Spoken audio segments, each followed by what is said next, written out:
આગળ વાત કરીએ પાટણના રાધનપુર કંડલા હાઈવે પર અકસ્માતમાં 3ના મોત થયા છે। અકસ્માતમાં 4 લોકો ગંભીર રીતે ઘાયલ થયા છે। 17 લોકોને સામાન્ય ઈજાઓ થઈ છે। અકસ્માતમાં ઈજાગ્રસ્તોને સારવાર માટે ખસેડવામાં આવ્યા।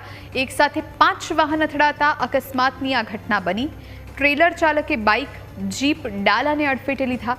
અકસ્માતની ઘટનાને લઈને પોલીસે વધુ તપાસ હાથ ધરી। રાધનપુરના મોટી પીપળી ગામ નજીક આ ઘટના બની છે। તો અકસ્માતની ઘટનામાં 4 લોકોને ગંભીર રીતે ઈજાઓ થઈ છે। પાટણના રાધનપુર કંડલા હાઈવે પર અકસ્માત થયો, જેમાં 3 લોકોના મોત થયા છે। 4 લોકો ગંભીર રીતે ઘાયલ થયા છે। સંવાદદાતા ભાવેશ ફોનલાઈન પર જોડાયા છે। ભાવેશ, અકસ્માતની ઘટના બની છે, શું જાણકારી, હાલ શું પરિસ્થિતિ?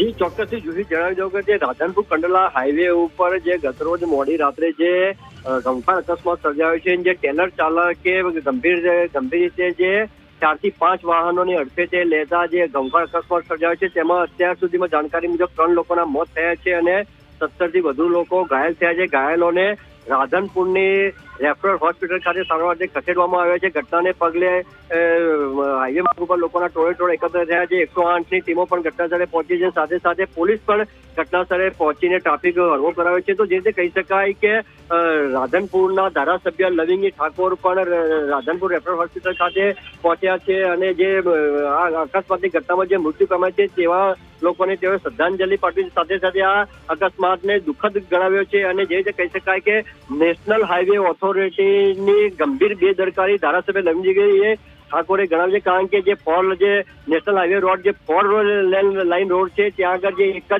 જ ભાગનો રોડ ચાલુ હોવાને કારણે કદાચ આ અકસ્માત સર્જાયો તેવું ધારાસભ્ય જણાવ્યું છે અને નેશનલ હાઈવેની ઓથોરિટીને ગંભીર બેદરકારી ગણાવી છે। જી, અને હાલ તો જે રીતે કહી શકાય કે ઈજાગ્રસ્તોને સારવાર માટે અન્ય હોસ્પિટલો પણ ખસેડવામાં આવી રહ્યા છે। જી ભાવેશ, આભાર આપનો જાણકારી આપવા માટે।